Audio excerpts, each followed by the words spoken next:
দুটো পয়সা লাভ করার জন্য শুকনো পাটে জল মিশিয়ে দিয়ে পাট কাটা করে বিক্রি আছে। উপরে যে দেখবা কয় ইঞ্চি বাটাম তোমার জন্য অপেক্ষা করছে এর জন্য। দেখবা চালে কাঁকর মিশিয়ে দেয়, হ্যাঁ, ধানে কাঁকর মিশিয়ে দেয়, ওজন বাড়বে। অড়হরের ডালের সঙ্গে বিউলির ডাল, ছোলার ডাল মিশিয়ে দেয়, কম দামের সাথে বেশি দামের।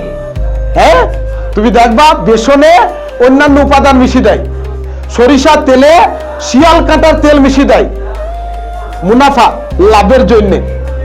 হ্যাঁ, মিশায় না? তারপরে দেখবা পাটের ব্যবসায়ী সে শুকনো পাটে পানি মিশায় লাভের জন্য। হ্যাঁ, মানুষ যে জানতে পায় কিছু লাভ করার জন্য যেখানে যা সুযোগ সে কাজে লাগাবার চেষ্টা করে। তুমি নিজেই বদমাইশি আর তুমি দেশ দুনিয়াকে ভালো করবা? হ্যাঁ, দেশ দুনিয়া ভালো হতে গেলে নিজে ভালো হতে হবে তো। ঘরের মধ্যে লুকিয়ে লুকিয়ে তুমি পাটে পানি মিশাও, হ্যাঁ, চালে কাকর মিশাও, ধানে কাকর মিশিয়ে দাও। ওজন করার সময় তুমি হালালি ভাবে দেখি কম ওজনের ভাতকারা দিয়ে বেশি মাল নাও, আর তুমি মনে করছো দেশটা পরিবর্তন হয়ে যাবে। দেশ পরিবর্তন করতে গেলে আমাদেরকে আগে নিজে পরিবর্তন হতে হবে। হ্যাঁ, আমাদের এই মিলাবাট বন্ধ করতে হবে। সর্ষের তেল খাঁটি বেচতে হবে, দাম 2 পয়সা বেশি নাও, শিয়াল কাটা তেল মিশিয়ে দিয়ে বেচছো, পেটের রোগ হয়ে যাবে।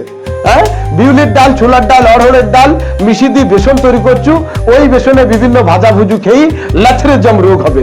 হ্যাঁ, ভালো চালের সঙ্গে কাঁকর মিশিয়ে দিচ্ছ ওজনকে বাড়াবার জন্য, ওই কাঁকর পেটে যেয়ে বিভিন্ন ধরনের সমস্যার সৃষ্টি হচ্ছে। দেশটা বিশাল উন্নতি হয়ে যাবে। তোমার ছেলে মেয়ে দেখে শিখছে, পরে তুমি দেখবা যে ওই হাল তোমার ছেলে মেয়েরা হবে। হ্যাঁ, মুখে শুধুমাত্র বুড়ো বুড়ো বুলি দিয়ে ঘুরে বেড়ালে হবে না, সঠিক ব্যবহার আর সঠিক কাজটা করতে হবে। তোমার ইনকামেই তো সব ফাঁকিতে পরিপূর্ণ। হ্যাঁ।